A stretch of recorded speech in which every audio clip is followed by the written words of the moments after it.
So, anyways. Shit, I really need to learn how to open videos, do I?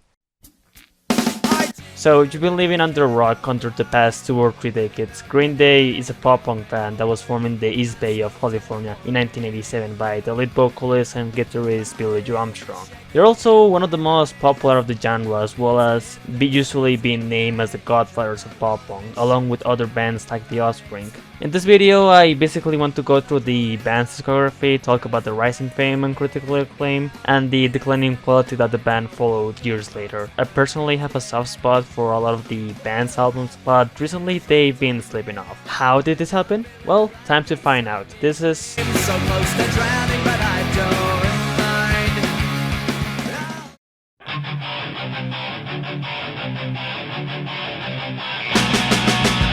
So Green Day actually started off as a band under the name Sweet Children. At the time, Billy Joe and Mike Dirnt were 15-year-olds and Treacle wasn't actually the drummer at the time. It was John Kivemeyer. In 1998, Larry signed them out to his label, Lookout Records, and they began working on their debut album, 39 Smooth, released at the beginning of 1990. Not only this was their only album with John Kivemeyer, but their first 2 albums were under an independent label. What do I think of 39 Smooth? It's fine. It's clearly easy to see how rough and unpolished the album sounded. At the time, it felt like they didn't found their sound yet. Almost all of the songs are fine, and there's really not much wrong with all of them, but I will only recommend it if you're curious to see the band's history. The best track is definitely At the Library. I think it's the album's most memorable and fun song. 2 years later, they released Kerplunk, their first album with the permanent drummer Treacle. Kerplunk overall is a bit better than 39 Smooth. Songs are a little bit more closer to what their defined sound will sound like, and the production and mixing, while still rough, I will say that it's an improvement over 39 Smooth. To this date though, this album still remains as one of the best selling independent albums of all time, which is still crazy to me. That said, the following albums to come are some of the band's best albums. Do you have the time to listen to me whine? So because of Green Day's underground success with Kerplunk, some major labels got interested on signing up Green Day. Basically, the band eventually left Lookout Records and signed up to Reprise Records. This didn't make people happy at all. They began working on what would be their major label debut, Dookie. Dookie eventually released on February 1994, and how did it do? It was fucking popular. This album was the main album to bring punk rock back to the mainstream popularity. Granted, I guess you could have debate if this album is a true punk record, but it certainly made the genre of pop punk famous around. There are people out there who consider Dookie their best record. While I personally think that there's 3 better albums, I will get to those later, I certainly think that this album is a classic. This album is filled with highlights like Burnout, Basket Case, When I Come Around, Chi, and my 2 favorites personally, Longview and Welcome to Paradise. Longview has to be my favorite Green Day bass line. It's so iconic. The drums kicking in, the lyrics which are dumb but a lot of fun. It's just a great song.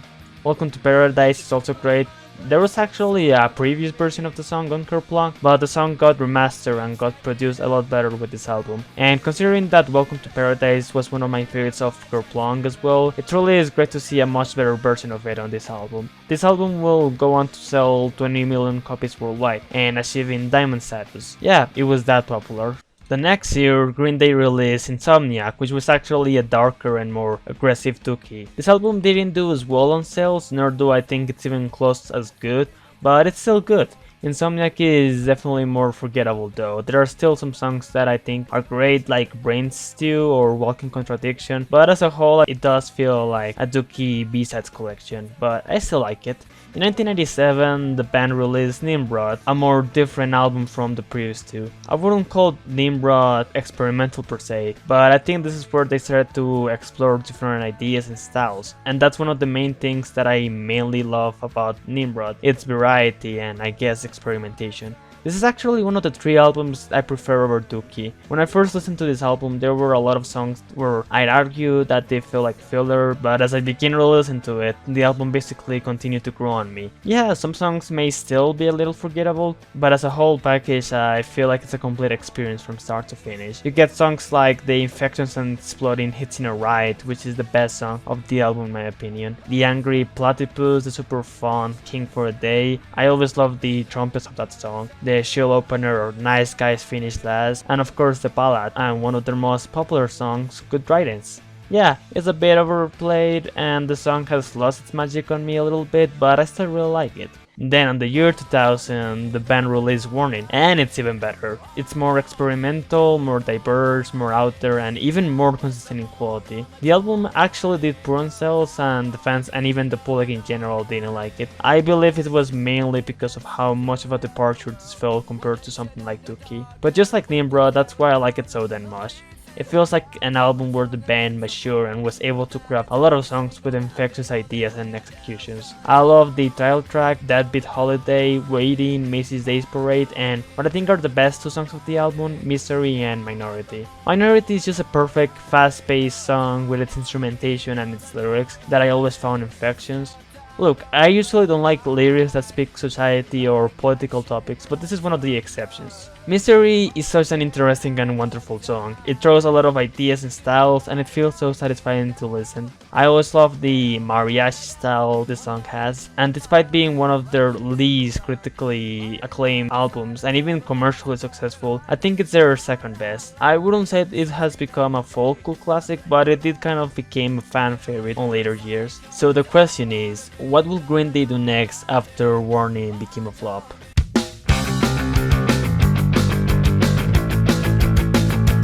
So after Warning, the band decided to go back to their roots and work on an album that was closer to the Dookie era days. And so they began working on Cigarettes and Valentines. In 2003, they were basically nearly finished. What do I think of the album?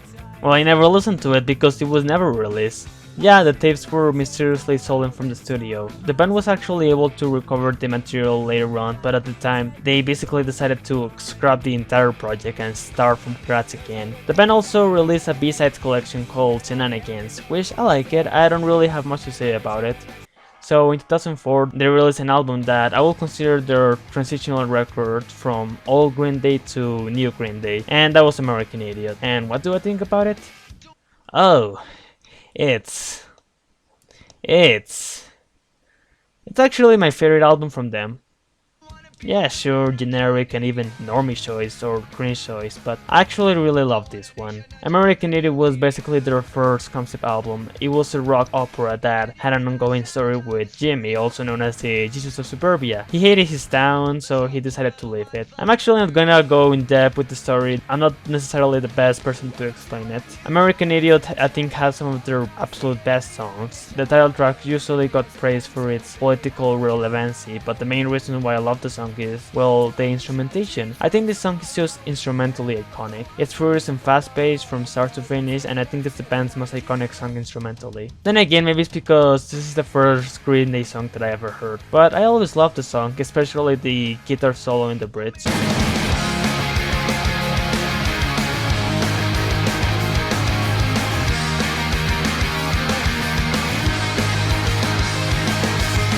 Holiday and Boulevard of Broken Dreams are also really good. Holiday is also a fast-paced fun song that, while did wear off a little bit on me, I still really like it. Boulevard, I think it's a really good ballad. Wake Me Up with Them Tambourines might be a little bit too repetitive on its lyrics, but I do love the sentimental tone the song sets, especially on the actual backstory of the song. Letterbomb wasn't a highlight on my first or 2 listens, but it did grow on me quite a fucking lot. I especially love the explosion on the bass and the drums at the end. Homecoming is an epic 9-minute song that even includes the singing from Mike and Trey, but my favorites from the album will have to be Jesus of Suburbia and What's Her Name. Jesus of Suburbia is just a perfect 9-minute song, especially in the middle and the more ballad-esque section, and even the lyrics I always love a lot. And What's Her Name always felt like a complete more sober closer of the album to me. It's honestly my favorite Green Day closer. This album marked a career comeback for the band, selling 50 million copies worldwide and becoming one of the most popular albums of the 2000s. For me, American Idiot has always been an amazing album. Sure, the middle section I think has the album's weaker songs, but it's still one that I re-listen to a lot. And then, the Fire Nation Attack.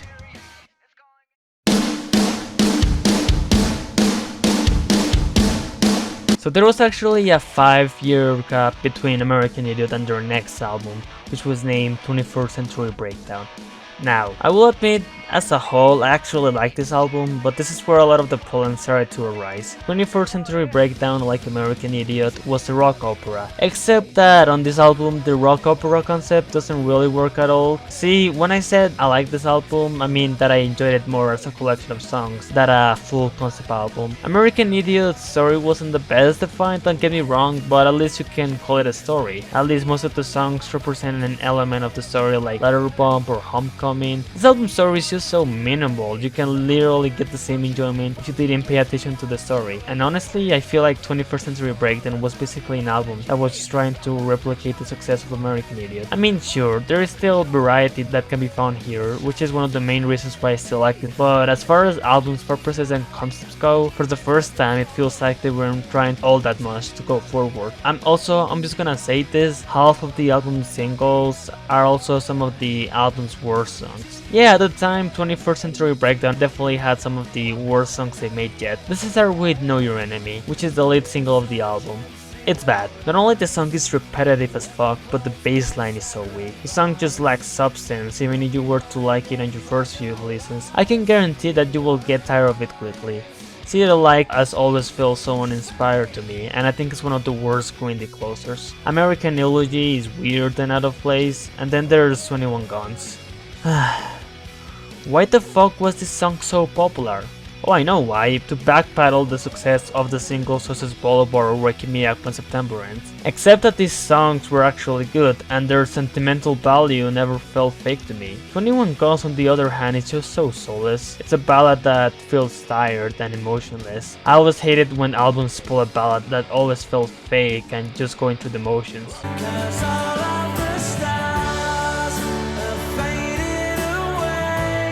Like, even back then, when the only Green Day songs I knew were the popular singles, I was just never a fan of this one. Okay, I know that I might sound like I hate this album, and the truth is, I don't. I still mostly enjoyed this one, and as for songs that I really like, the title track doesn't hold a candle compared to American Idiot, or to the other Green Day openers, but I still like it. But Viva La Gloria songs are great, the exclamation mark one, I always love the pretty piano opening, and the explosion that the song gets to afterwards. As for Little Girl, I think it's a little nice ballad. Murder City, I still can pinpoint why I like it so much. I like the odd style to Peacemaker, and Easy Issues Nowhere is definitely my favorite song on here. I always love the core progression of the song, so yeah, I like 21st Century Breakdown. Sure, it's a bit of a mess and has some real problems, but as a whole, I think it's good, even if I think this is where the band started to fall. The next few albums though, are not very good.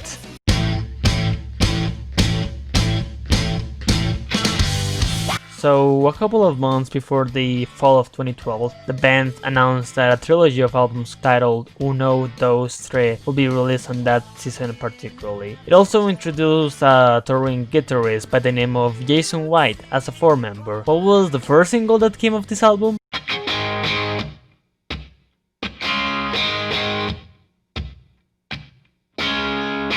Oh, this. Damn, I'm very excited for the release of You Know, it's gonna be so awesome. Fuck. And so, You Know. Oh, I wish. And so You Know released on September 21st of 2012, and it's not good. I'll start with the most obvious problem with not only this album but the entire trilogy of albums, and that's how lazy it is. I can say that one of the main goals was to go back to the more classic pop-punk sound that the band did on the 90s, but unlike on Dookie where the songs had a special charm and likability about it, the songs from You Know just feel like it's going through the motions. It feels like the band didn't even try to write good songs, but more care on the quantity and how many songs they were able to make.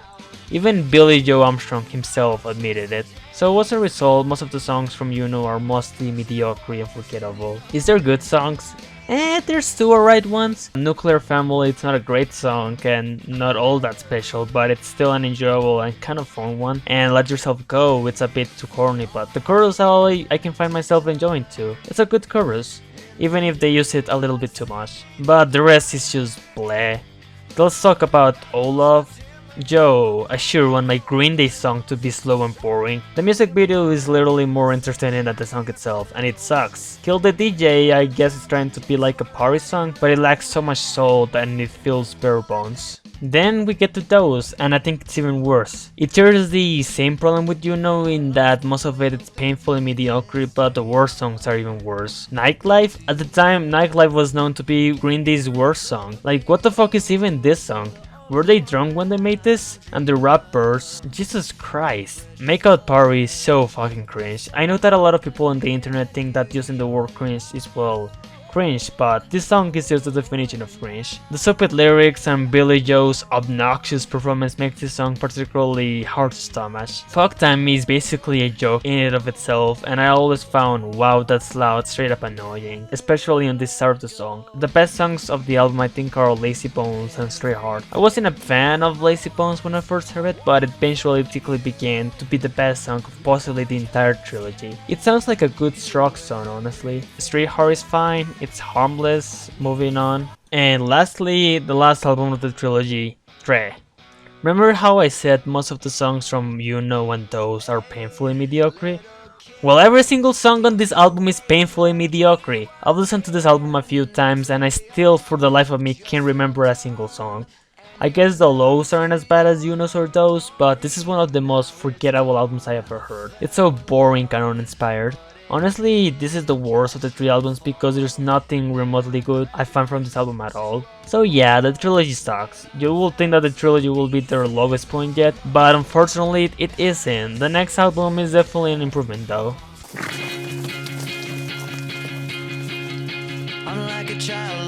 Revolution Radio as a whole is definitely a big improvement over the trilogy in my opinion. Is it good? No, but I wouldn't say it's bad either. There are still some forgettable songs on the album, but at the very least, the best songs are definitely better, and it feels like they actually tried with this album. I must also say that I really like the album cover as well. As for the best songs, Bang Bang is the best song they made since Easy as Nowhere. This was the lead single of the album, and if I was following the band's discography at the time, I would have been excited for this album because the lead single looked promising and a return to form. The title track is fun and has a catchy hook. Still Breathing, I think it's a little nice ballad with a soulful chorus, and Forever Now, as far as 9-minute songs go, it's no Jesus Suburbia or Homecoming, but I still think it's really good. And yeah, this album is fine. Not an album that I will find myself playing, but compared to the trilogy, this felt like a breath of fresh air. I'm very excited of what they're gonna do next. Oh.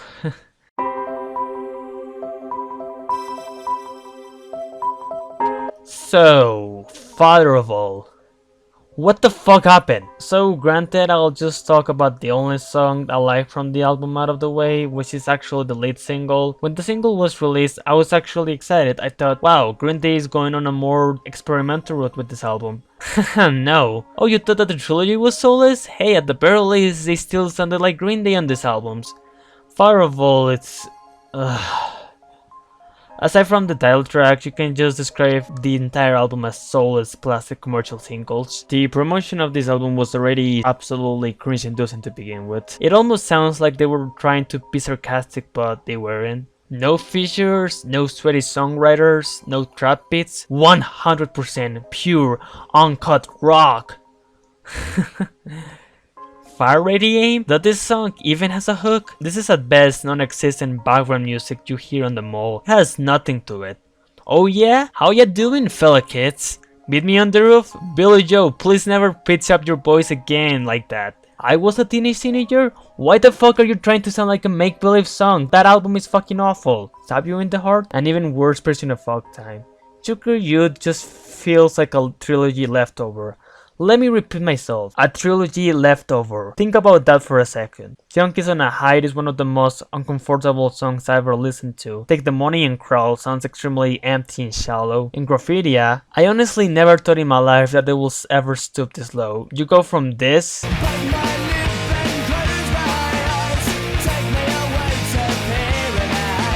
to this.